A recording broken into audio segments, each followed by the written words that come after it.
crux of the conversation today will be when it comes to media, as well as our government making decisions.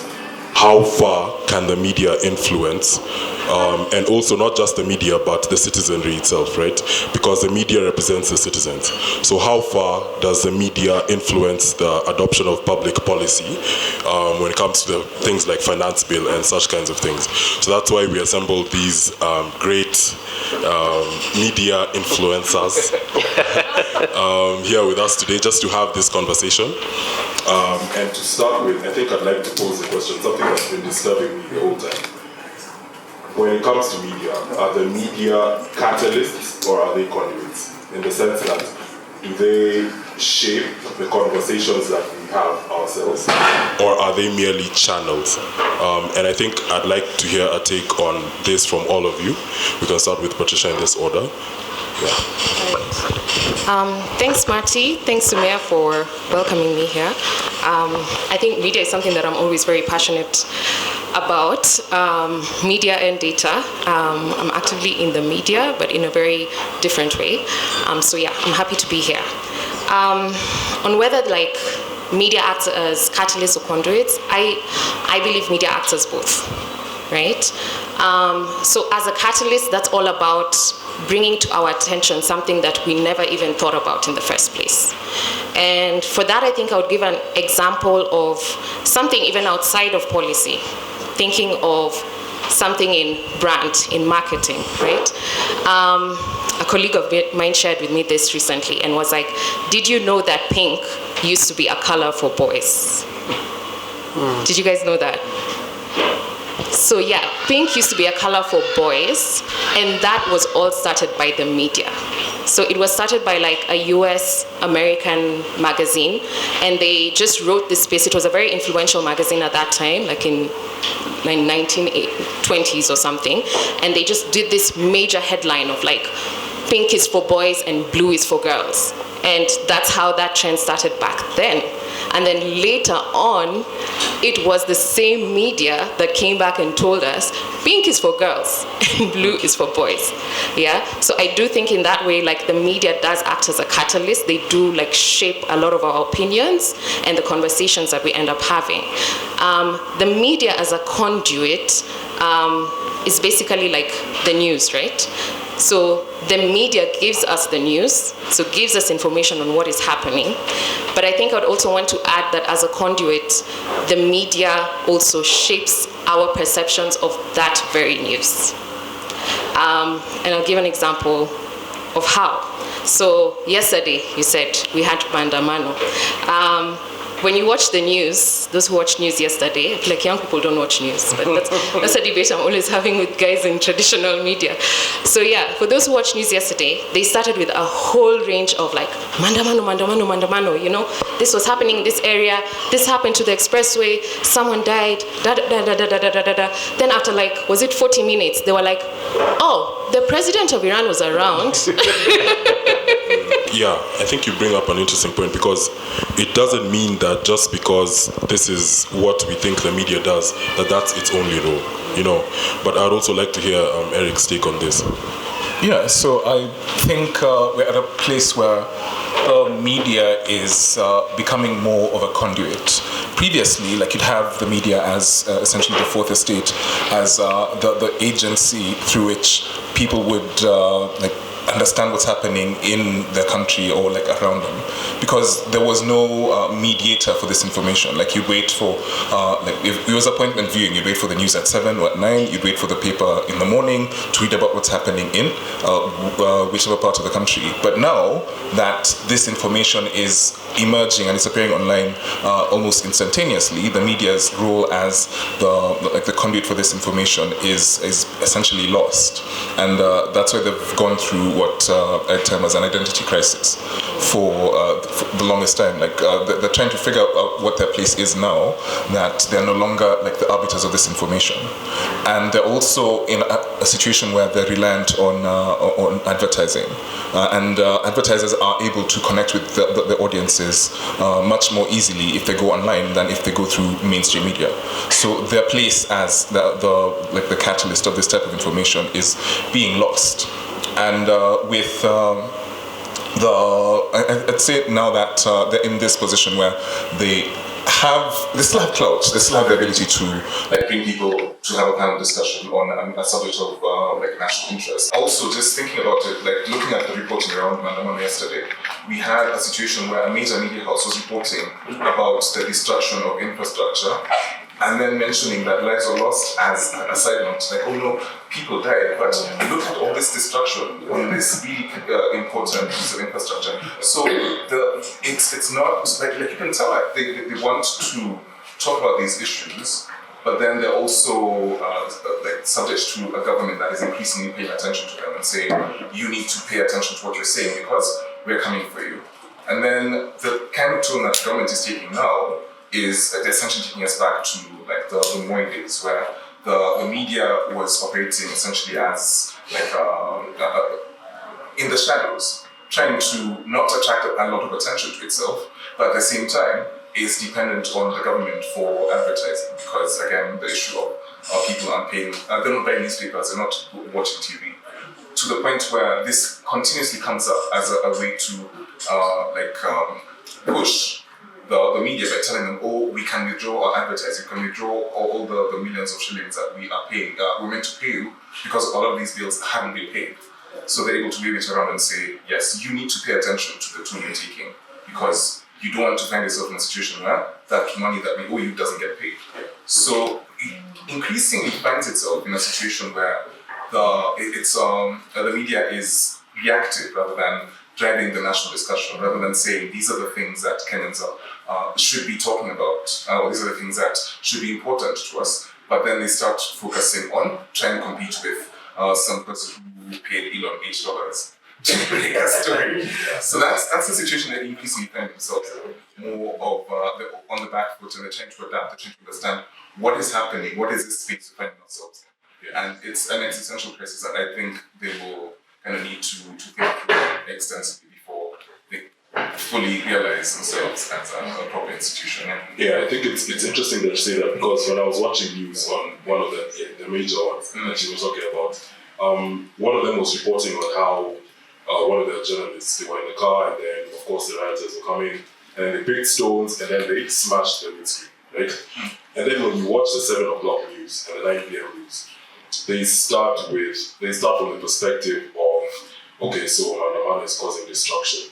And you have to wonder to what extent is the bias affecting them in the sense that they were the ones who were affected, And when you have millions of Kenyans watching that news, what kind of agenda setting, is going on. But just also to get Osman's perspective on the same thing. Thank you. For me, I like to look at media not as an isolated field, but as a field that exists within other fields. And when it comes to the debate about being a conduit or a catalyst, I think it all, if you think of media as existing or depending on the political field, especially when it comes to news sources, because journalists cannot work without having sources. So, and sources, most of these sources are elite sources, whether from the political field, the economic side, or the social side of it. And this is now why we see they tend to be more of a conduit. Because for me, I study conflict mostly, and I think the best example to answer this question is looking at how the Shakahola incident was covered as compared to Westgate, for example. Westgate had way less lives or lost. Shakahola has over 300 people, I think, have died so far. So if you think of it, for me, the way I see it is the people who decide whether it is a conduit or a catalyst, among many other factors, but mostly are the news sources themselves. And this being, the main culprits being the government. Because the state can decide to make Westgate a big story or make it an agenda for the nation through giving press conferences, feeding the media all the information they need, and journalists exist, because of the nature of their work, time sensitive, it's a business, they need to make profits. And all those things makes them depend on these elite sources to feed them with information.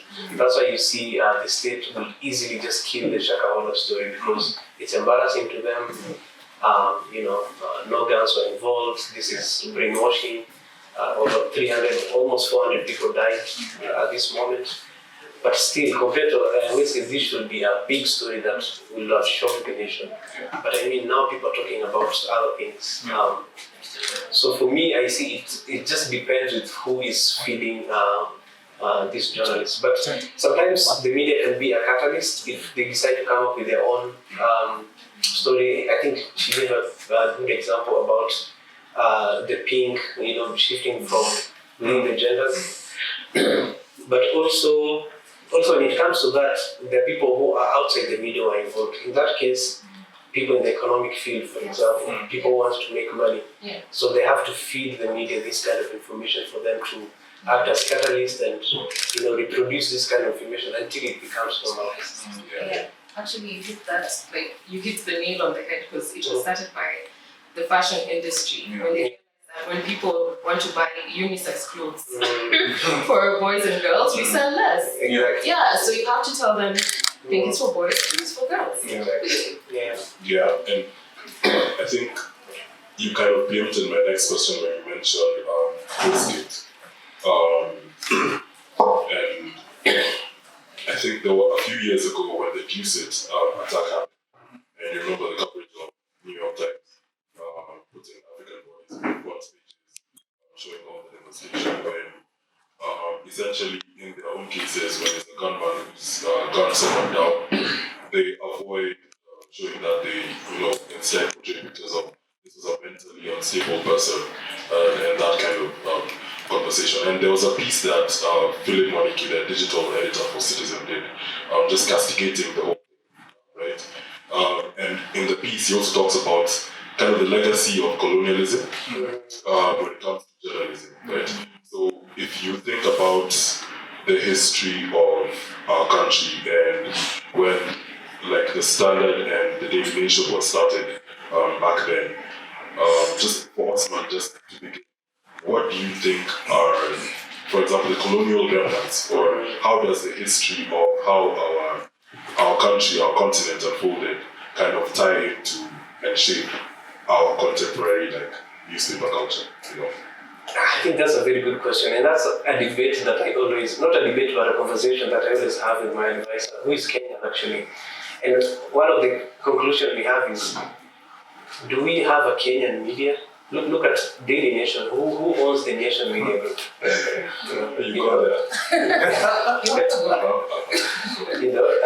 Look at the Standard Media Group. Up until I think 90s, it was owned by the Lonro Group, which are white British people. Before that, it was owned by some other white people, and then before it was owned by an Indian businessman. So if you look at the history of colonialism in the context of the foundation of the media itself, it's very, very colonial. And of course, the African newspapers that existed then, especially pre-independence, who were trying to be, critical of the states, then the colonial states. But most of them were shut down, or they were seen as, as less relevant compared to these, bigger boys who had more audiences, attracted more adverts, so they could make more money. So, of course, you see after independence, for a while, I think Standard was still owned by some, British businessmen. The Aga Khan, I think, took over the nation after it was owned by other white people. So come to think of it, we don't really have a proper Kenyan media. Of course, in this space where we have more alternative platforms that are coming up, where we have like Debunk or African Ancestor, we have these other critical medias that are coming up. But still, we cannot downplay the power that the Nation and the Standard have. Especially when we talk about Facebook and internet and all these things, we should understand that most Kenyans still depend on this traditional media, so they set the agenda for the nation. So if you look at the history, after colonial, of course, the Kenyatta regime picked the media as a development part of, to channel the Kenya's post-colonial developments. Of course, Moi took over, and as Eric said, they're just trying to be under the shadow of the state without, attracting attention to them. Of course, there was a time that a lot of changes happened, but still thinking of media critically speaking, and of course, them picking up, especially Western values of newsmaking, when it comes to depending on advertisements. You cannot say you're impartial or neutral while you're depending on advertisements to make money, and that's why Moses Kuria will just come up and say that we are no longer advertising in Bulgaria. Mutuma Matthew can just decide, okay, we need to make money, so some stories will be killed. We know what happened to Galava. So not only colonialism has an impact of how news is practiced today, but also Western values of newsmaking still exist in our newsrooms, which I think limits critical coverage of important things like the finance bill and all these bullshit things that we see around. I don't know if any of you have thoughts on the same topic in terms of just seeing what other kind of colonial practices or other remnants of colonial practices still remain shaping how we consume our news or how we segment narratives or how we even cover it. Just to add, I just remember something very crucial to just iterate on the question. Did you know that still the Nation and the Standard, they still reproduce stories from Reuters and AP? Like, I remember when Garissa University was attacked, was it Garissa? I can't remember. And then Nation they have journalists who can travel to these places, but still they reproduce New York Times stories in the newspaper. So that itself is a colonial mindset of believing that white stories are more privileged than African stories. But I mean, the audience is partly at fault. Because when you state in your story, source from Reuters, did that on something we did recently, you guys are like, okay. But you say source from Aska and Podcasts. Or News or... Yeah, so I think one way that I guess the colonial mentality has kind of is visible now is in radio. And if you look at how there's English language radio stations and Swahili language radio stations for the longest time until Ghetto Radio came up and it focused mainly on the urban core. That was a space that was generally not covered. And if you look at how critical radio is as a source of information for people not just in urban areas but also in the rural parts of this country, you can see how that fragmentation or that divide has been maintained, because you look at the type of funding that goes into English language stations, that so stations like Capital that seem to be usually stations that have that particular image, and then emerging stations like Kiss and Homeboys came up and they're still using English and they're still maintaining that language divide, and then they're relegating Swahili radio to be it's where you go for what's that thing called? For an attack to Masalam, that type of thing. So you look at the perception of radio, even though it's a critical source of information for a really big part of this country, as long as it's being done in Swahili, it's not given a lot of seriousness. So you look at even say at the Nation when they're publishing the Daily Nation and they're also publishing Taifa Leo. Taifa Leo doesn't get as much love in terms of the resources that go into it and all the work that goes into editing and all the structures in the newsroom. But you look at the Nation, that's where all the resources go in terms of the personnel and all the stuff that goes into actually publishing the stories. And then another really interesting dynamic emerged with the Chinese. At some point, the Sunday Nation was publishing extracts from Xinhua. And you're like, this is strange. But again, it was when, just after Kibaki started looking east and we started getting from China to do a lot of interesting things, that's where that type of influence started coming in. They built a whole bureau on Ring Road. And you have all of these, it's literally, every time there's a shift in the geopolitics, our media is the first one to shift as well, because of the key role or place of the media in informing the public, but then also the fact that the media doesn't really have the mechanism to stand on in terms of when it's sent to report about critical stories. KTN News republishes content from Voice of America and BBC and all these other places, and it's you literally have blocks of programming on local TV stations that are dedicated to like just giving airtime to foreign news sources. Like even after, like I think after midnight at some point, like all the stations used to put CNN, and then they started putting BBC, and then some started putting Al Jazeera. So literally every major media house that comes with a bit of money is able to just get as much time as they want on our media platforms, which just shows that we're not able to drive, or we're not able to sustain ourselves, or our media isn't able to sustain itself, so it's willing to give space to the highest bidder. And that is, I think, still a really key remnant where we perceive foreign news sources or foreign news organizations, which like they have their own biases and have their own agendas, but we see them to be superior, even when the telling stories are local to us. Yeah. And I think even when you're talking about the foreign news sources, I don't think they're escaping what's going on the internet right now, in the sense of most people consume the news from Twitter or Facebook. Okay, apparently even Threads now, Instagram, we have TikTok, we have everything, right? We have these tech monopolies kind of controlling what we see daily in our day-to-day lives, right? And the kind of news and media that we consume. So what are your thoughts when it comes to how these tech monopolies, Elon Musk saying, okay, he's going to buy Twitter with $9 million, for $9 billion, or whatever the amount was. How do you, what do you think this is doing to media visibility in terms of actual journalists, actual media houses being on the internet, and if they were to kind of publish something that the tech monopolies do not agree with, it'll likely get taken down or censored. So what are your thoughts around tech monopolies and the interaction with media, actual newsrooms, media houses, and journalists? Let's start with Eric. Okay, so I think the tech monopolies have a very shifty relationship with the news, because one of the things that these platforms have done is they've taken away the advertising dollars from mainstream media to the point where like there's no need for other people to go to a news website to read like a news story. You just read the headline on Twitter, you've got your information, and then you go out and spread it, even though Twitter is, I think they don't do that anymore, where they tell you, have you read more than just the headline?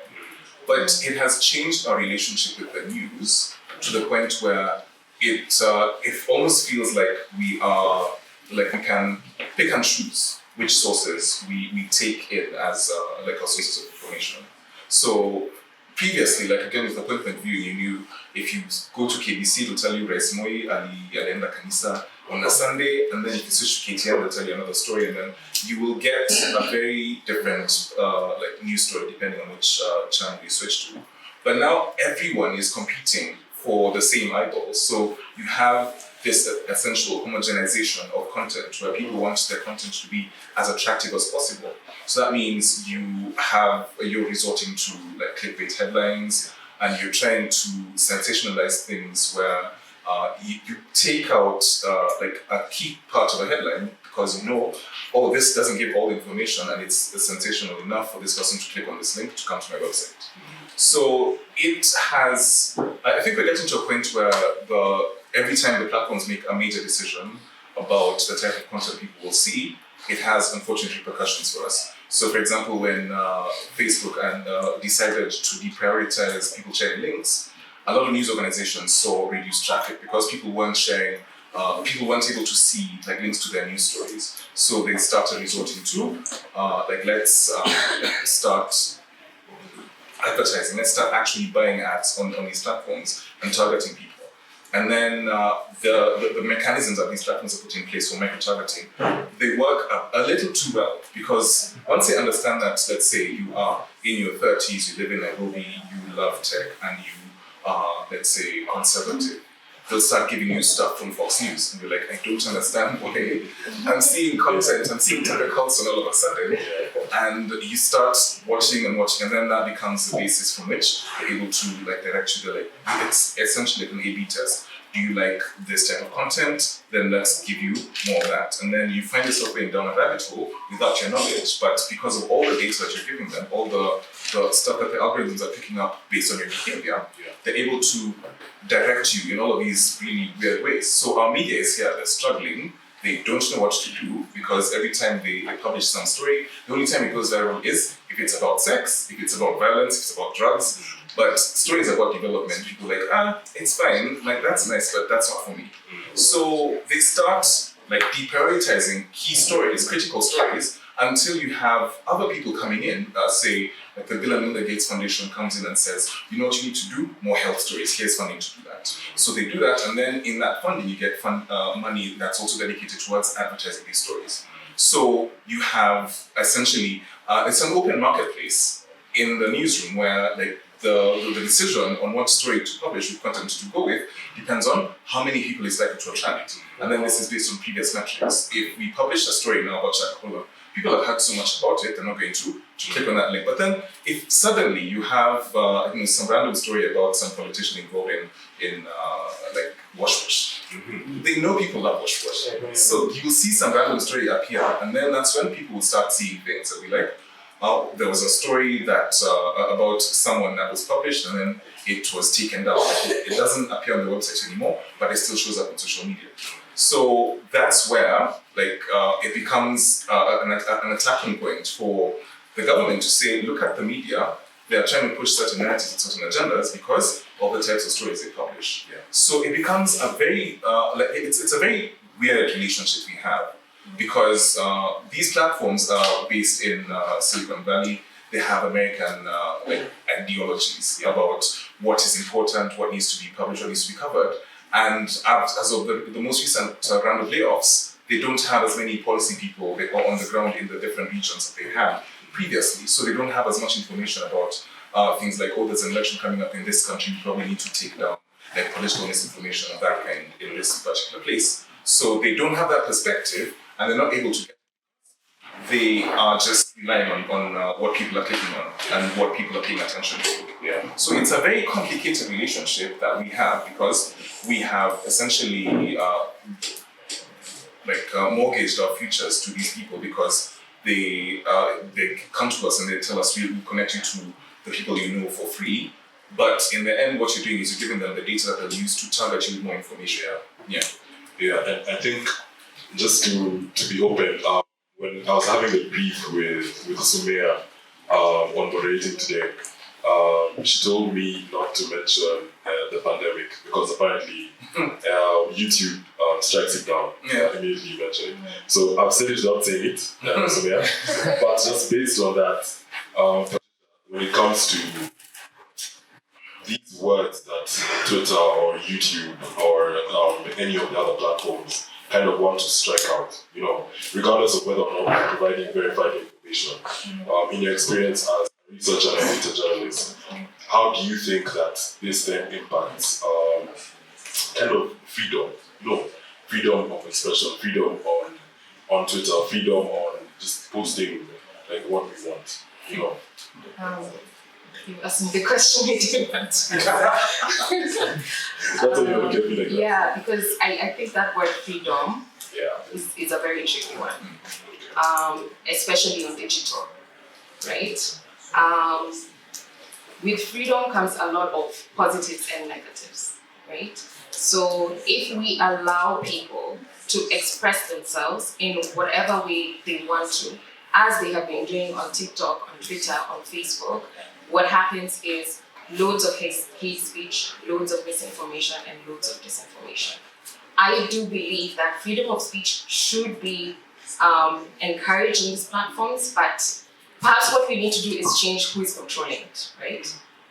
Perhaps we need like an independent global body that is controlling what kind of content can go on these platforms, and not the platforms that have a profit agenda, and not the governments that have a political agenda, right? Because if we just leave it without any regulation and control, I really think that would be chaotic. So whenever you say freedom, I cringe a little bit because the social media platforms have really failed when it comes to preventing hate speech, misinformation, and disinformation, and we see it the most during elections. Yeah, but just to push back a bit, just to stress your point, just because when we're talking about freedom and when we're talking about control of what is posted, are we then kind of putting it on the Twitters and the YouTubes and the TikToks, like kind of moderate, essentially they'll be the arbiters of truth. You get what I'm saying? In the sense of, and anyone can feel free to take this, it's not anything definitive, but if we put it on Twitter or on YouTube to moderate what people say, are we then noting that, okay, fine, Twitter is the one who decides what the truth is, or you know what I'm saying? Does anyone want to touch that? What's going on? I can go. I mean, to me, the conversation about social media and, as you mentioned, it's very, like, these are people who have plans of making profits. Number one, I think that's their goal. They don't really care about the truth. They don't really care who it affects. So the number one goal is to extract as much information as possible from you so that they can be able to sell to companies like Cambridge Analytica, who can now come and now mess up all your politics and send you videos telling you this politician is dangerous, do not try vote for him or her. So in terms of, as I said, freedom is a very tricky word, so what is free, what is not free, it just depends. Like, everyone has an agenda. This Silicon Valley based, they have their own agendas of making money. Western countries have their agenda of controlling the politics of the global south. Ruto has an agenda of controlling us, So, like, it's a really tricky question that really I don't think has a definitive answer. Yeah. Okay. Maybe Eric has an answer. Yeah, I don't have an answer per se, but I think one of the things that came up when Elon took over Twitter was that it was not like they weren't going to make decisions about who gets to stay on the platform and who gets to have their stuff published on the platform. And one of the things that came out of that is suddenly all these people who were locked out for what I would call good reasons, people who were calling for certain groups of people to be targeted, and people were publishing hate speech, they were allowed back on the platform. So we can't take an absolute view of free speech where we say you can say whatever you want whenever you want without any consequences, because a lot of times these consequences mean real world harm for a lot of people. So when we start having these conversations about the types of decisions these platforms are making, we need to understand what is informing these decisions. So if you have, let's say, a local perspective where I know, for example, Meta tried to work with local organizations to, as trusted partners, to inform like the policies around certain types of content. And then on the other hand, you look at the type of work they were doing with moderation, where they were outsourcing this work and saying we sorted out the problem to a bunch of Africans who are going to look at really harmful and really terrible stuff. It's essentially everyone's just kicking the can around, and everyone is like trying to solve or trying to claim that they solve the problem by saying, oh, this is the type of resource we've thrown at it. But then a lot of times they don't work because they don't have that local perspective, and they're not durable, they're not sustainable, because it involves them essentially paying people to do this type of work. So by the time we fully address this issue, I think as the type of research that Odipodev have been doing around like the lack of content moderation, I think we need to dedicate space to addressing these platforms. And I think elections are really handy time because everyone's paying attention to us. Because after elections, they're like, well, we did our thing, you're on your own. But a lot of times you find that elections are really a key time because everyone's energies are focused on one agenda, like pushing a political message. So that's when the bad actors become visible. The types of networks that Cambridge Analytica was taking advantage of also become visible. And that's when we need to respond in that situation, in that space. But now that we're not paying attention to these spaces and we're seeing just random actors coming and trying to push very random things, like at some point they're pushing the message that again Odipodev pointed out about reproductive health. And it was a really critical bill that was taken down because some Nigerians decided these Africans need to be taught. And it's really important for us to pay attention to these things and to pay attention to the type of work being done by these platforms, so that we can kind of point out their failings to them, because a lot of times they're not even aware. It's a complete blind side for them. They don't know that this is what's happening in these countries on their platforms until you point it out and then they say, oh, we probably need to address that. Even though they've put up measures to respond to it in other markets. Yeah. It's nice being here and hearing our work being quoted. Thanks, Eric. You've reminded me of a piece of research we did just on why I don't like this freedom thing, where we realized that thousands of terrorist organizations had active Facebook groups. Right. And Meta had no idea. So that's what happens when you just allow this whole freedom word just fly anywhere. Yeah. Okay, since you pointed that, and to shift the blame a bit, or on us as consumers of media and as participants of the online social culture, when it comes to the fleeting nature of media, one day we had our CS for Trade and Investment calling TV journalists Malaya, and then we moved on. There was no accountability. And then just other instances where something happens one day on social media, and then there's no accountability and we move on. Right? I just want to know, just in your various spheres of influence, and particularly starting with Patricia at Odipodev, because you guys produce a lot of amazing projects, which you share on social media, and there was one I was part of, the Independent, I'm not bragging, just say. There was WikiLeaks as well with Africa Uncensored. Just some really interesting projects that people look at and then move on from the next day. How has this impacted the work that you do? Is it something that you take into consideration, that you've worked for so many months investigating, gathering research, doing all this, and then people get excited about it for one day, and then all of a sudden, whoop. The problem is the system, not the journalists. The problem is that Kenya is just so messed up that you report one bad thing today and tomorrow something that's 3 times worse is going to happen. Of course, people are going to move on, right? That's the impact of bad leadership. I don't have control over that. But what we do and what something like WikiLeaks or Redependence was aiming for, and what I do believe is a way to avoid that whole thing of killing a story before the issue has actually been solved, is some form of retrospective journalism and also continuous journalism. So it's like, when we look at the corruption scandals that are looming, we know them, we can see them. And we look at what we've seen on WikiLeaks, and we see that literally, because WikiLeaks covers the regime from Moi, Kibaki, Uhuru, right? And we see that in each regime, NSSF and NHF had a corruption scandal somewhere. And we see them telling us, increase your contributions, do these kind of things. Shouldn't the public at that point, when we pointed out to you retrospectively, look, this is the same thing that has been happening over and over and over again. It's about time that we ask for some form of transparency and accountability.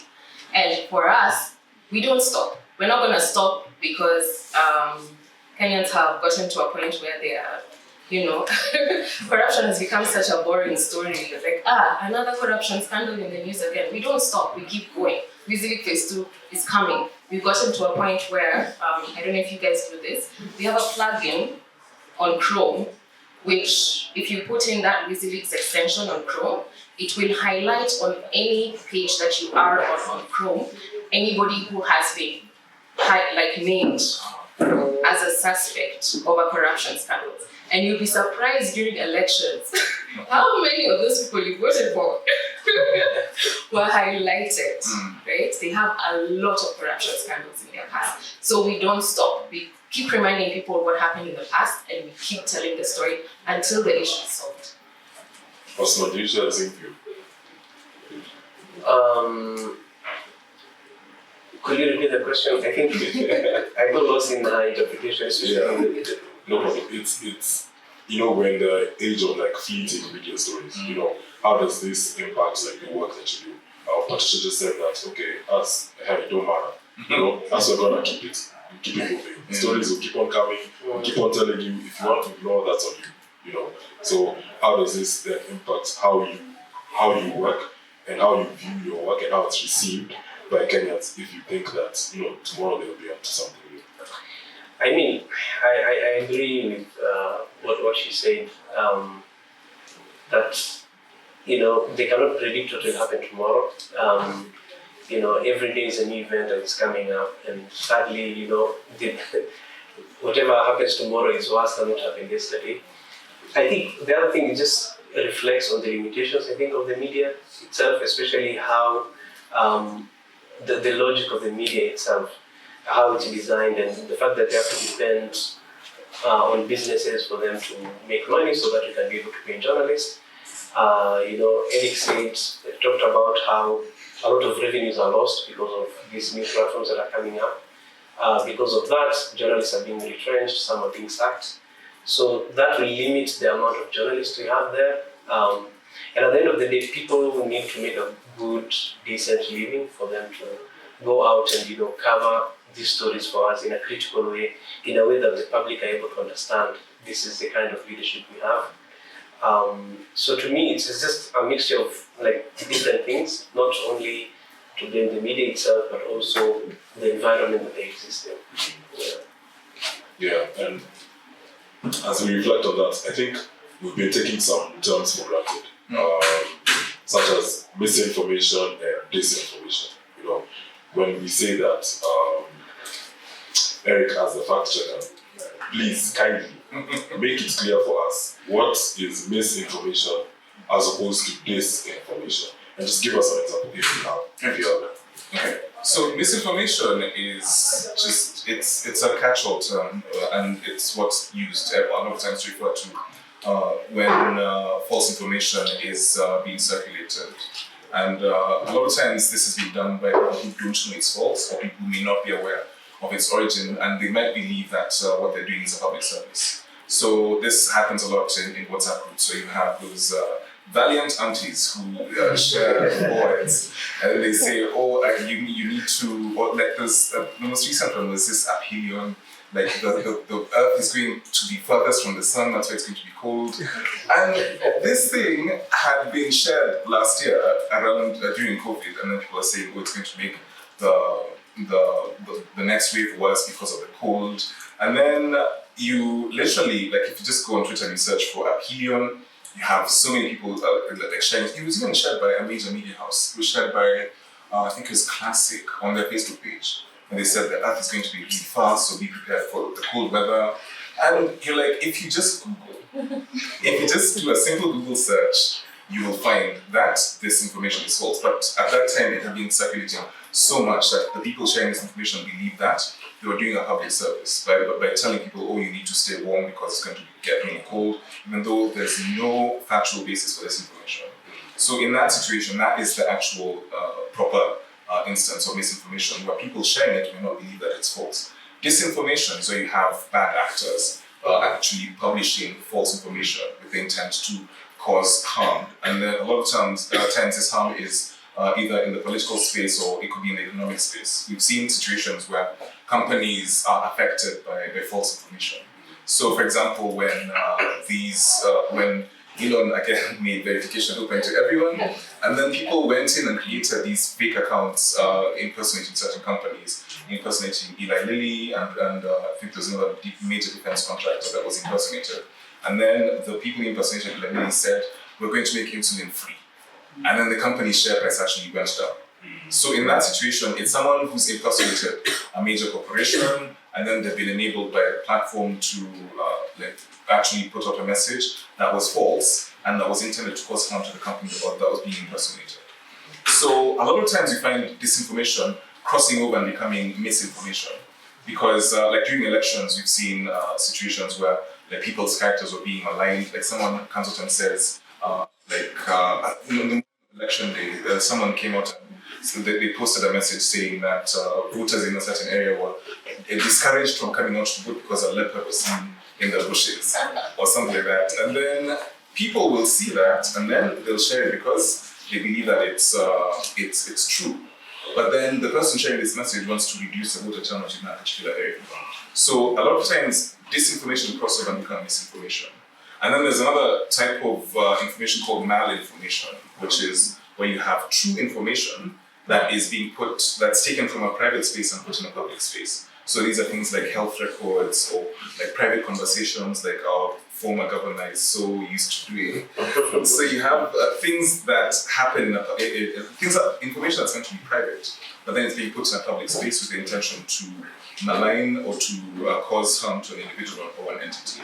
So these terms keep getting preparing, but misinformation again is where there's no intent to cause harm on the part of the sender. Disinformation is where this is weaponized, an actual ill intent on the part of the sender, and then malinformation is where it's the same thing as disinformation, but then it's true, it's not false information. Yeah. Great. Wow. I feel like I was in my class. Well done. But it's kind of a similar question to what I asked before, but not really. In the sense of, okay, so you have people who spread disinformation on Twitter and YouTube and everywhere else, TikTok reels and everything, and sharing information, but it might actually be misleading, you know. But at the same time, we still need to uphold the freedom of expression. Yeah. How do we skirt that line, especially just in your experience with all the projects? You know, for example, when you're working at the Africa Data Hub, with the Africa Data Hub, when you're training journalists on what actual pandemic information was, and then working directly with the journalist. You know, like aside from that kind of intervention, what kind of other interventions have you been involved in that sense? Use data to back it up. Yeah, you want to express yourself freely, as we all do, probably, on social media, but you don't have the evidence, you don't have the actual verifiable data to back it up. Back it up with data before you post it online. You want to tell the story as a journalist, back it up with data. Like nowadays when I'm teaching data journalism, I'm like, guys, stop calling it data journalism, it just needs to be journalism. Mm-hmm. Everybody should be doing that. Yeah. So I think, it just has to be something that you can verify. And do you, as a fact checker, do you have any thoughts on this as well? Is it similar to what she's saying, or do you have a different kind of method? Mine is more broad in terms of how governments often use misinformation as an excuse to clamp down on media freedom. Because one of the first things that they will do when they try to shut down a story is by saying this is fake news or saying this is completely made up, even though there's tangible evidence for that. And unfortunately, you've seen governments come in and try to legislate their way out of this problem, even though the thing that most needs to be done is addressing the situation with more media literacy, when more people are able to investigate the stories that they're seeing and looking at the data, as Patricia's pointed out, that there's a need, not just for the journalists or the people who are processing this information, to look at it and fully process it before changing their stories. But once it's done, once that stuff goes into the story, the person seeing or reading it is able to go back and then find the sources that this person has used, find the data, and then use that as the basis for the type of action or any further action we need to do. We can see that in the type of work that platforms like Africa Check are doing when it comes to looking at anytime a politician says something about, let's say, how many kilometers of road a government has built. And I know that's been a very persistent issue because there's no clear source about how many kilometers of road have been built since independence. So people can come and say we double the length of road we've done, I don't know how much since independence. They can take credit for that. But then, since there's no actual data, the journalists will take and regurgitate this information to the point where it becomes it's common knowledge or it's accepted, even though the basis of it is a lie. So the thing that needs to be done more is for us to avoid a situation where we are giving a platform to people who've been found to be bad actors, because in the end, like they'll end up messing it up for everyone. Because they become the example that is then used to punish everyone, and then they'll say, "Oh, you see what happens when you give people internet." Yeah, exactly. So by taking away the right of people to access free information online, that becomes like a really that's one of the first steps towards like denying people more significant freedoms. Yeah. And in fact, the theme for World Press Freedom Day this year was for freedom of the press as a guarantor for other rights. Yeah. Because once people are informed about their situation, once people get the type of information they need to get to take action on the particular situations, that's when they can go on to agitate for other rights. Yeah. So that's why attacking the press or attacking the media by calling them like purveyors of misinformation or using give their media label, it becomes it's almost like a knee-jerk reaction every time the government feels that they're being cornered. Yeah. Yeah.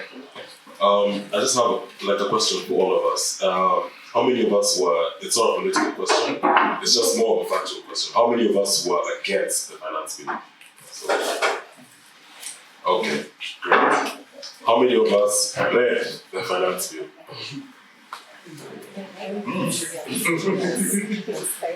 So, I think the purpose of me asking this question was just to determine how much kind of media influence, and my assumption is that we were taking most of our understanding of the finance bill from what the media was providing to us, right, on TV, what we were seeing on the internet and everything, right? So I also just wanted to ask in that sense, and I think we also remember what the leadership was saying about the finance bill, right? You have our president saying that I'll be watching out for those who have Mtange and those kinds of things, right? And then we have the High Court that has stopped the whole situation.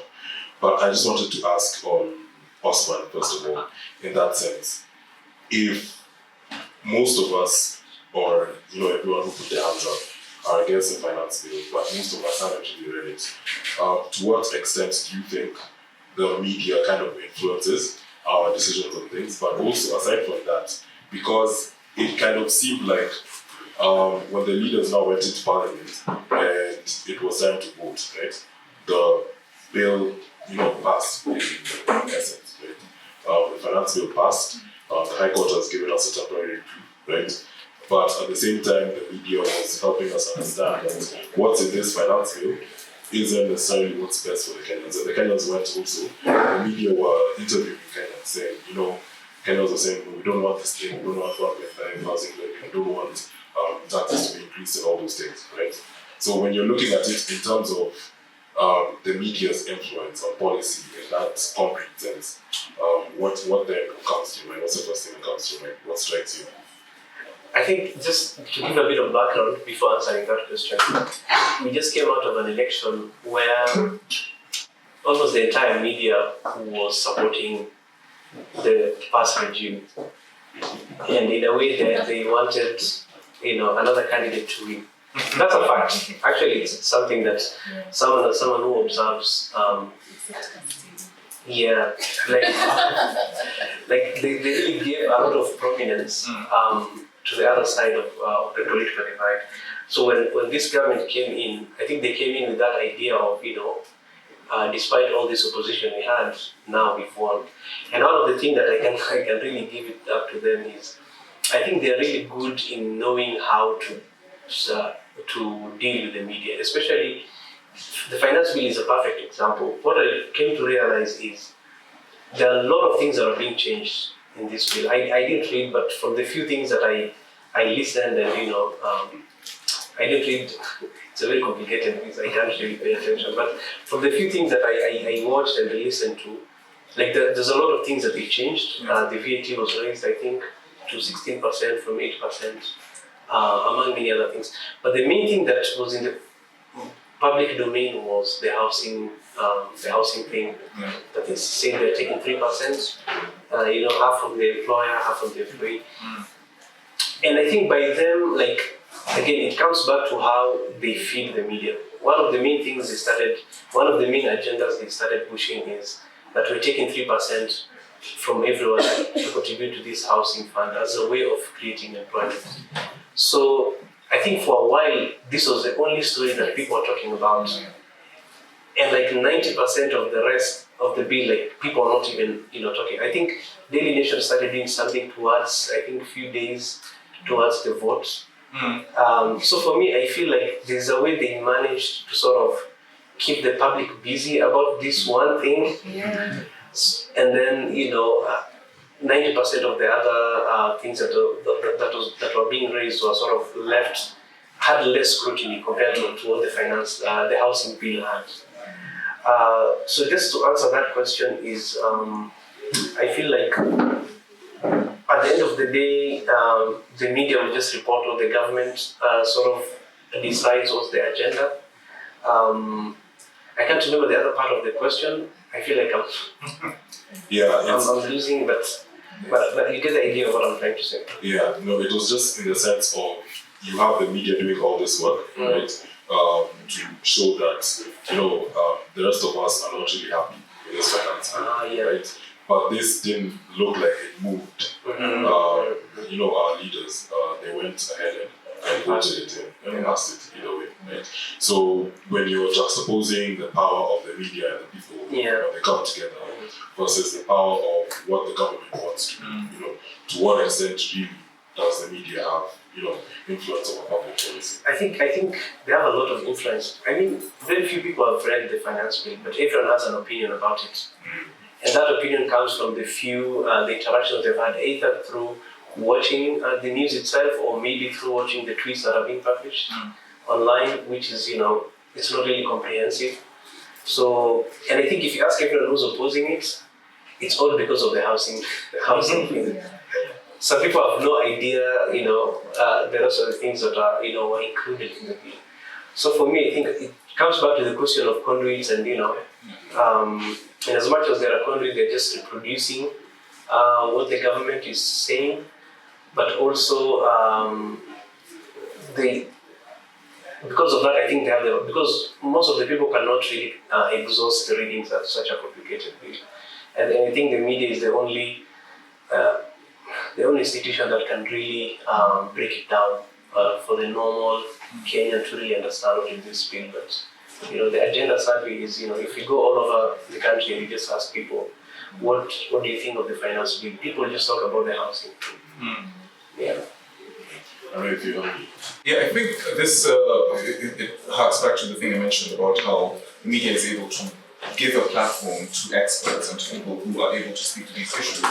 And then they're also able to distill these things to very easy to understand bites, so that you have this bill that's a PDF that's, I don't know how many pages long, and it has all of these really, it has multiple clauses and all of these things that need someone with a certain background to understand. And I think the citizens did it really well when they brought because Kwame to talk about the bill and to actually debate with the MPs who were pushing for the bill to be implemented. And then you could see that the MPs didn't have, they weren't really able to argue for the bill. All they're saying is, well, it's a bill that's going to increase revenue, somehow something was going to happen.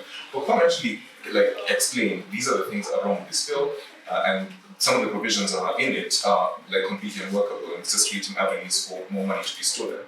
And that was that video kept going round and round, and people were sharing it, even though people may not have read the bill or they just knew about the housing bit. But then that became a foundation on which people could form their opinions. So I think that. In the end, it's we're dealing with government agenda must agenda, and in the end, the plan was to push the bill through, and it was pushed through. And the fact that it was taken down by, was paused by the High Court, and now they're attacking the judiciary and saying, oh, you can't have a few people deciding on behalf of millions of Kenyans, but. That's exactly what happened in Parliament. It's a lack of self-awareness. So they say you can't have a small group of people deciding these things, but then they themselves are a small group of people. But the fact that this is something that the public was able to learn from experts through the media. It just shows that the media still has a place in terms of informing the public agenda, and then coming into this space where there's very limited knowledge about these really, really technical things, but then these are things that have significant impact on people's everyday lives. Yeah. Just to add on it, sorry to Patricia, just to add is, most politicians have mastered the art of what to say so that they can get attention from the media. Yeah. The Shaga will just go and say random things over the weekend. The housing ill and zero itapita. Yeah. So on Sunday night, that will be like the bite number one, So, but I think we also should shift the blame to maybe the civil society in a way. I feel like, because for the media to get this bite and to cover these stories, sadly, that's how news making works. They need an event to happen for them to go and cover. So I feel like civil society should have come out more.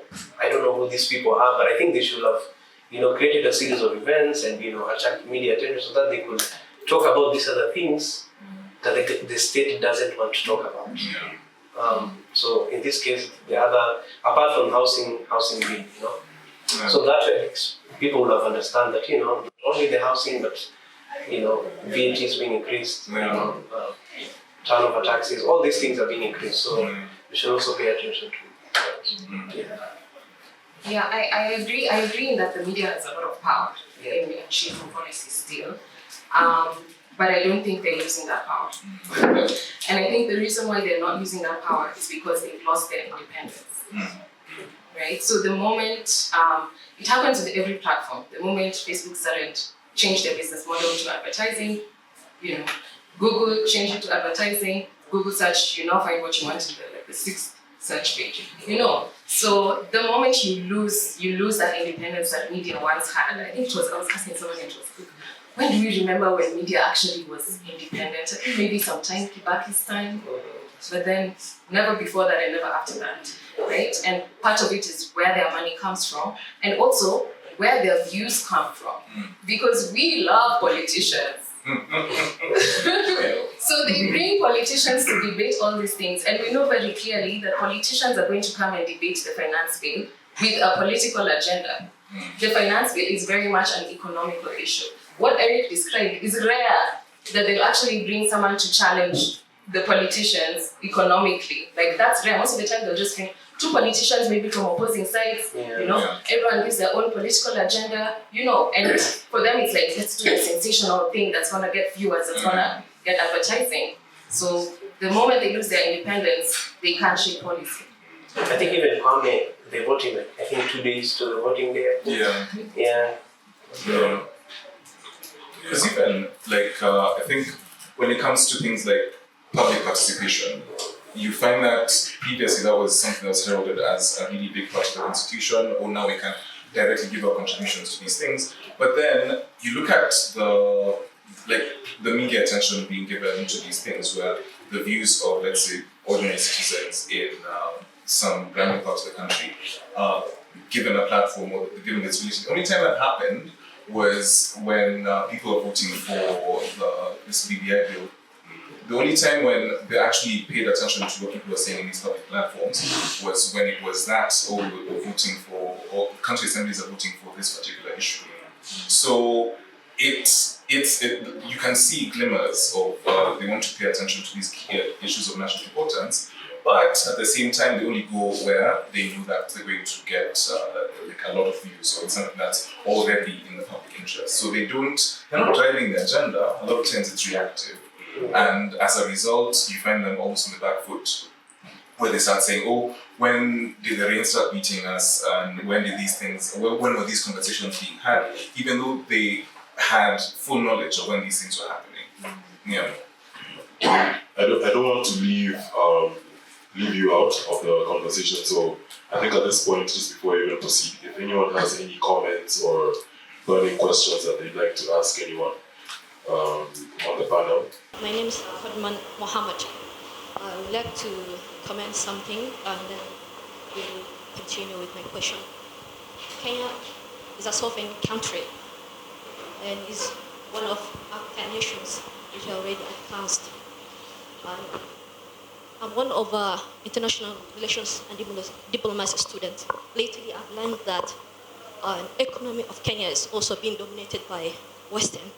It's a very disadvantageous what I'm hearing this evening, that the media has already been controlled by Western. You can correct me if I'm wrong. That's what I quoted from your mouth at the moment in this session. Okay, is there a way that Kenya be very independent with her sovereign? Because this will have an impact or affect the government, society, and the sovereign itself. Is there a way that, because Kenyans are already a very learned people, actually, in a very peaceful country, is there a way out that you guys are prepared as a media? Media plays a very role when it comes to a nation development. So is there a way that you guys planned as a media, those who have been in the industry for so long, that you guys are going to help the community to be a freedom, to be not controlled by a Western? My name is Kadar Haret. I have just two quick questions about the media and governance. When we are talking about the media landscape in Kenya, evolved over the years, what do you think, what impact has had on the governance, particularly in terms of transparency and accountability? That is one of the questions that I have for you. Another quick one is when we are talking about the role of media in shaping the public opinion and driving the policy changes. What do you think? How can media contribute to the good governance and also the democratizations? My name is Wesley Masongo, and I'd like to make a small contribution. Because most of the time, when you think about freedom, it's very, very appealing until you start thinking about critically, and then you're like, wait. I love what freedom can do for me, but sometimes I don't like what freedom can do against me. And that is why when someone is running for office, they'll always call out for freedom, but when they have gotten the office, they'll start saying that this freedom is not working for me, therefore I have to be against freedom. The same thing happens about control. When control is against you, then you will feel it. But control, when it is working for you, you will always support and will be a fan of it. The media, most of the time, they do news, as we have already discussed, that news is verified gossip. And the gossip is what the people... Yes, news is nothing but verified gossip. So if there is gossip going around that there was mandamano, news verifies it. Because whatever you hear online, you have to go and verify it on the other one. The last thing I wanted to say is about how language and discourse. Media is a tool that can be used to control the language of discourse. And someone says that whoever controls the language of your discourse, therefore controls your reality. If you listen to citizens so much, at the end of the day, you'll start thinking like Jeff and those who support it, which is nothing wrong. What I'm saying is this: the news can be a good tool, like any other invention, but everything in life has to be in balance. Now, this is philosophical, but those who know about yin and yang, there's always balance in life. Control and freedom, you cannot let one force dominate over the other, because the moment that happens, there's always a problem. When you have media, government, and economy, all of these things have to balance. And where do they balance? This is where we require people who have gone to school, they have read, they have understood, to be the ones who are leading policy. Because at the end of the day, the news rooms will report what people want to hear. The question is, what do people want to hear today? I have a very quick question. My question is, as you have been following the conversation, there's one thing that, I've picked up, and that one thing is, from almost all the panelists, they kind of sound, doomsday scenario for the media, There's that pessimism. So now my question is, pessimism. Yeah. So now my question is, do we have, alternative source of media for Common Wambui and Brayo? Thank you. My question is, if I can take you back to the social media discourse that you were having a few hours ago or a few minutes ago, do you think social media has done a good job or a bad job in terms of exposing the gap that's in our society between, let's say, the haves and the have-not, who meet violently every time on what should be very normal interactions and engagements on Twitter, for example, as one medium. Is that a gap that maybe traditional media failed to highlight and address? And has social media provided a platform which is very unique in terms of bringing together Kenyans from different parts of the country who would have never crossed paths before? And maybe that's why, due to that disparity, they fight a lot. Thank you. So the first question was, how can the media be independent and not controlled by Western agendas, right? I'll just run through them so that if, you know. The second one is, what does the government do in terms of media transparency? You know, how does the government affect media transparency, and how can the media contribute to good governance? Third one is, do we have alternative sources of news for the everyday person? I'd actually scheduled this question for Eric. And I think the last one, if I'm phrasing it well, is, has social media, like if you were to rank or rate social media and how it's done in terms of connecting people versus exposing wealth gaps of people who are dealing with each other online. So you can just pick whichever question you like. I think to start with the first one, how can the media be independent and not controlled by Western agendas? That one I'm just going to give it to Osman first of all. I mean, it's a good question, and I'm a pessimist. I agree. Let's try a bit. Let's try and smooth it a bit. I mean, from the, its own, the conception of media itself, the foundation of it. I think for you to have an independent media, there's a few things you have to get rid of. I think number one for me, it's the political economy of it. Who owns this media? What interest do they have? If you have a media that is publicly funded, I genuinely do believe it's way better than a privately funded media that depends on advertisements for them to make money. So if the public is okay to be, taxed, maybe 1%, for them to contribute to, different, the formation of different news organizations, who will be able to have enough funding for them to now come up and, do critical, coverage. That will be more independent than having this current way of funding our media, which is very, privatized. Aga Khan will run the nation as an actual business. The way he runs, Aga Khan Hospital is the way he wants the nation to work. At the end of the year, what are we making from this news organization? So I think for us to have a proper independent media, we have to, as a public, we have to understand that the media has power in terms of informing us what to think, what to think about. So that way maybe, contribute to having a publicly funded media. And I think these are things that have been tried in other places, and even the BBC itself, I think at one point, I don't know if it still is, but, it's a publicly funded news organization. So maybe in Kenya, maybe that's a starting point. Yeah.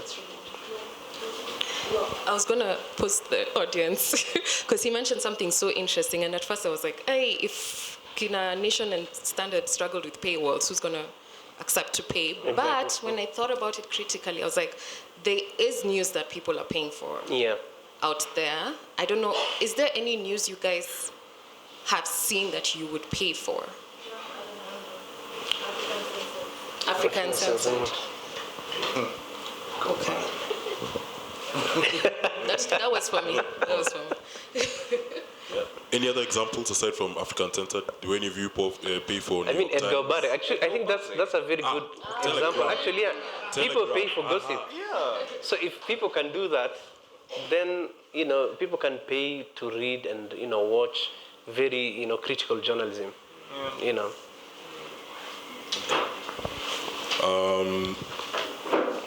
So I think the next question was, what effect does the government have on media transparency, at least in our context, and just coupled with that, he asked, how can the media contribute to good governance? Yeah, I think the media is essentially one of the biggest catalysts of, or it has had the role of catalyzing for the push for like multi-party democracy and increasing the civic space and public freedoms. So the media has a critical role in these particular spaces, and I'd also say that one of the things that has come out of media space being so open is the emergence of things like community radio stations. So these are hyper-local newsrooms that focus on stories and content that is relevant to very small like communities and areas that might be overlooked by bigger media houses. And these are the places where people will have conversations about like we need to get a particular road fixed, or we need a hospital to be looked at because they never have medicine or that type of thing. So the media essentially gives a platform for citizens to ask questions of their leaders. And this can be at the local and the national level. And a lot of times we've seen the media also come in as kind of like the arbiter of, or like the convener of these types of debates, especially like during elections, where you have political aspirants coming in and being asked questions like, when you get into power, what are you going to do? And then after they come into power, then the follow-up is you promise that the price of food is going to go down, it's going up, what are you doing about it? So they occupy this very critical space where they have access to these individuals that ordinary individuals may not have. And then they're also able to ask questions of these people in a way that is meaningful and that can actually contribute to the public discourse. So in terms of like essentially strengthening democracy or the place of the media in that, one of the things that the media needs to do more of is to focus on asking the right questions. Instead of bringing someone to studio and then asking them like, so this is some random nonsense that happened today, give us your opinion on it.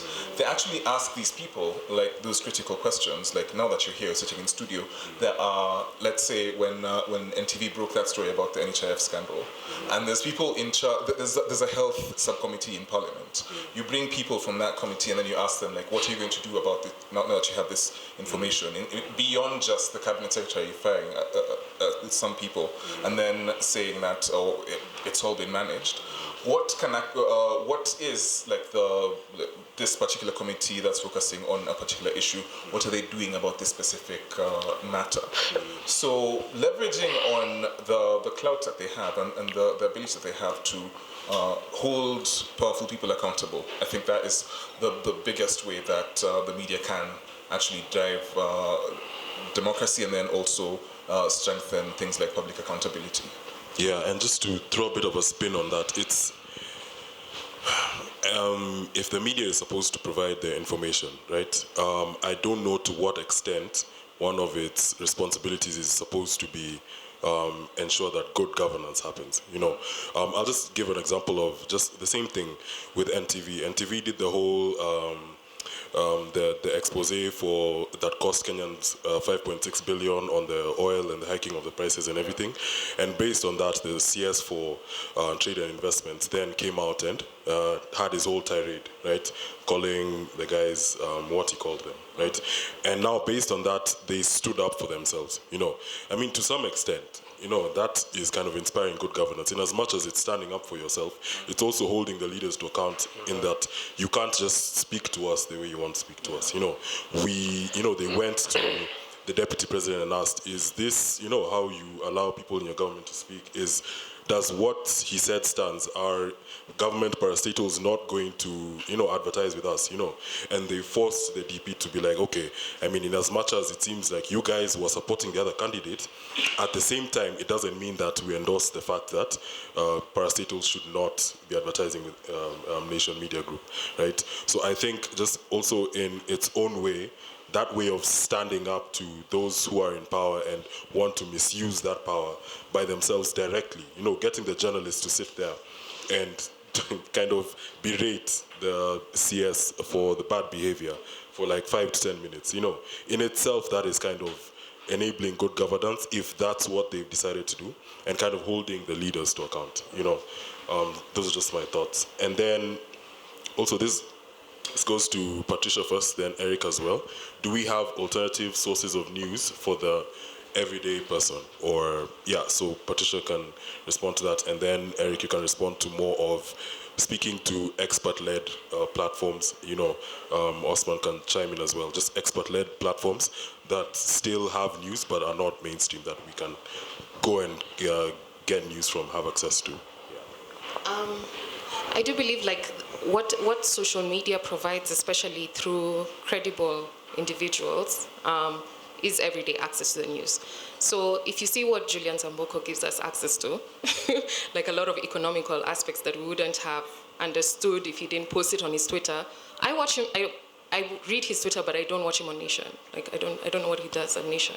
But I follow his Twitter very religiously. If I look at what Ferdinand Omondi does with his TikTok and his Twitter, it's the same thing. That's why people are getting their everyday news. I actually asked someone recently, because she was like, I stopped watching the news, but I'm on TikTok. So I asked her, so how do you know what's happening? She said, I follow Ferdinand Omondi, she gave individual journalists names, which I also found interesting, that they're not quite following the Nation page. They're following particular journalists who are passionate about certain things and share that information on a regular basis. And it's also something we are trying to do. We've just launched a TikTok-only news platform run by Gen Zs. And they're sort of telling the news in a way that young people can do it. So I think there are a lot of people trying to do it. Whether they're succeeding or not, well, I think they are. I think they are, yeah. Yeah, so just on top of that, what you've mentioned about individual news storytellers and people with their own individual platforms, that is one way that a lot of people are getting information. Like Julian's was posting screenshots of bills and really essential and informative snippets of information about the finance bill and all these other things that are happening in the financial space. So you have these people who essentially are they're not experts in the fields that they're reporting in, or they may have the technical knowledge, but they also have a platform on top of that. So that's the thing that you mentioned about these emerging independent platforms, so places like the Elephant and African Center that's been there for a while, and then you also have all of these emerging online only and online first publications, so places like Tuko and Kenyans, which slowly, initially, when I was still working in the fact-checking space, we would flag a lot of their content. But with time, they've upped their game in terms of their verification work, in terms of making sure that the stuff they're publishing is credible. Even though their tactics are questionable, but the information is solid. But I'd say that with the emergence of these smaller content creators, and you have people like Esther Kazungu who have such a massive following on these social media platforms, and when they decide to take on certain issues, when they decide to highlight, let's say, we're focusing on a key social issue and we're going to use our platforms to highlight it and amplify it, that becomes a really powerful way to reach people who've essentially disconnected from mainstream media.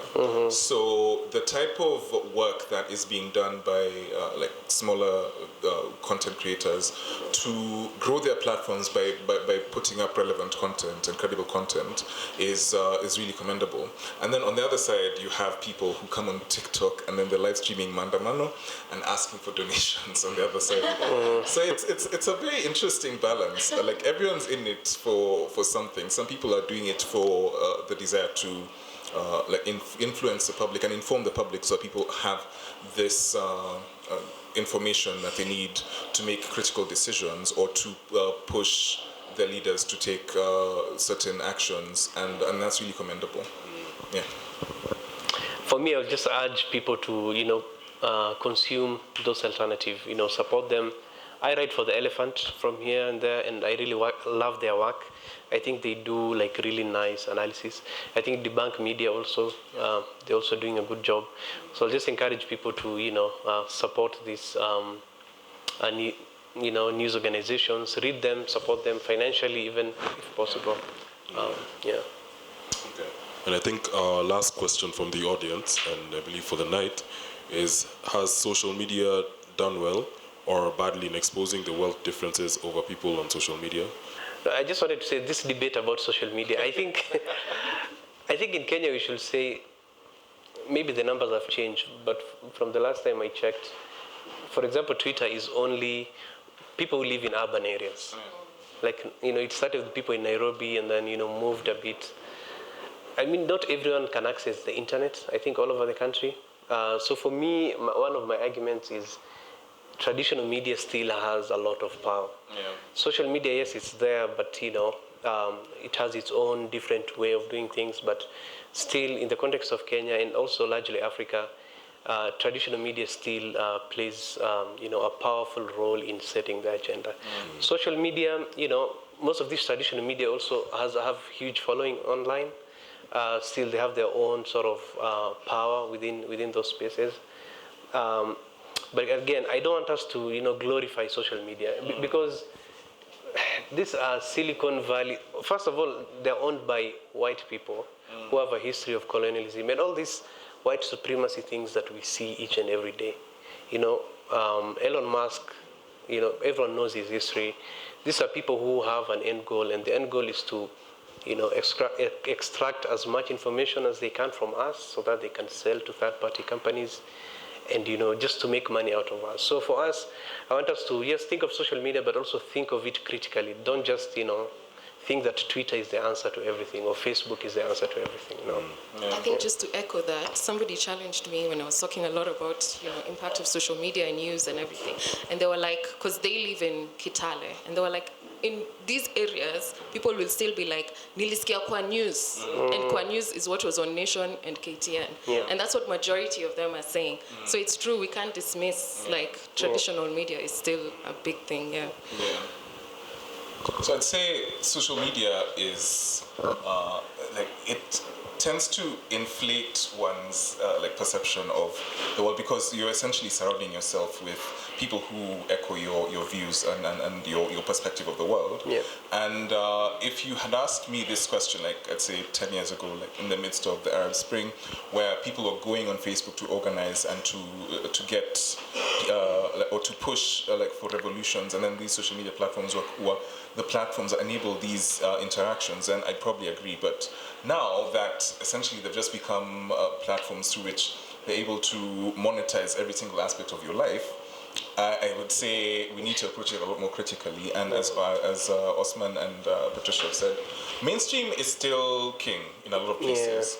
You will find that people will listen to whichever vernacular radio station, which is an offshoot of a mainstream news outlet, which is still essentially the content that goes into them is being filtered from a mainstream news outlet. And then even the people who are pushing or people who are spreading news on social media, they often rely on mainstream as their sources.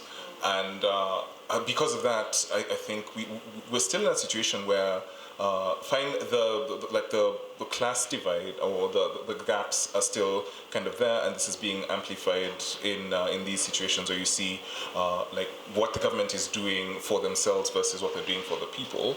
And then in addition to that, you have the people coming online to actually engage with these people directly, like how people are responding to a guru complaining about the expressway being destroyed. Actually, we paid it without taxes, man. You have it's increased access to these individuals and these people, but at the same time, you still have these politicians and the newsmakers and people who are essentially driving the public information agenda going to mainstream to talk about what they want to talk about. Yeah.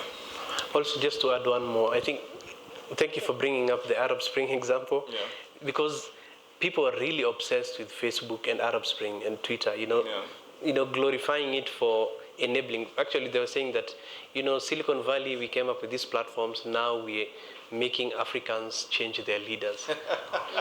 While, there's a whole history of how these leaders actually came, and how the conditions of these people who are protesting are actually, a huge chunk of it is led by these countries that, Silicon Valley is based. Yeah. So yes, it helps in, connecting people, but I mean, Egyptians were having their own, like there are many other factors that are there that led to the success of the revolution. It's not only Facebook or Twitter. It just played a small, tiny role in it. I mean, just in the spirit of, we were accused that a lot of this is doom and gloom. So just in the spirit of positive parting shots. Okay. Just to be safe, we are going to start with the pessimist. Positive parting shots. I mean, let's read this alternative. I still believe in our journalists. I still believe there are journalists who are out there doing a good job, who deserve to be celebrated.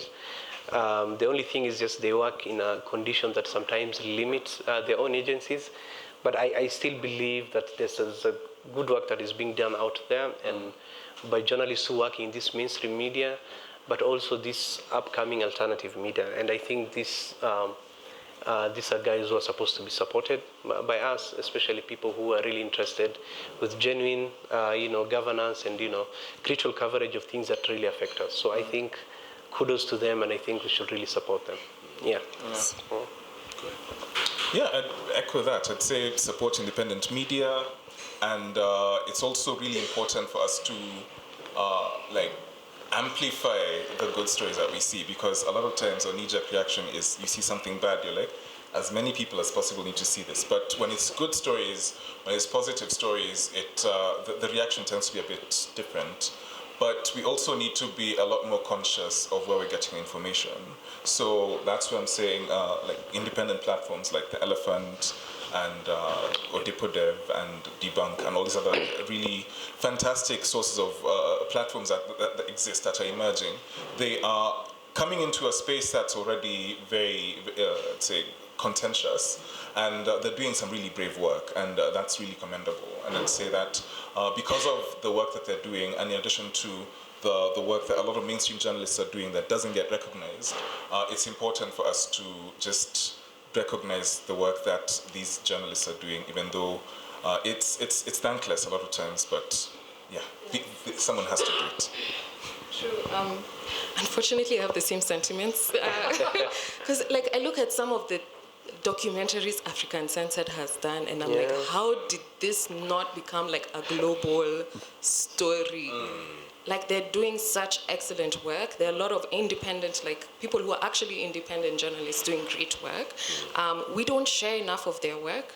We don't work enough with them. I feel like be part of that, creating that change you want to see. Work closely with them, support them, share their work. That's the only way we're going to get the good stuff out there. Yeah. And also, just to add, misinformation, teach our parents, people who are not really familiar, and I'm sure Eric will support me on this. When you hear of media literacy, it's not about going to school and being taught. I believe most of us know to differentiate accurate information and misinformation. So train people who are not familiar with these things, our parents, our aunties. We've come to the end of the session, unfortunately, but I know we've all learned a lot, distilling from all the truths that we've been told and picking out the things that we need to take for ourselves. In terms of, personally, I'm going to go and check out The Elephant. I'm going to spend my time on Africa Uncensored. You said Ferdinand Omondi's TikTok, right? Yeah, so those are just, and Twitter. Those are just some of the things that I've taken away. I hope you've been able to also take away something. I'd like to thank Educare and Kita Aluma for facilitating this session. If Kita Aluma is here, please wave. No, she's gone outside. Okay. Yeah, but I just like to thank them for supporting us. They've supported us through this session. And in respect of your time and your energy, I'd just like to bring this session to a close. Thank you, and have a good night.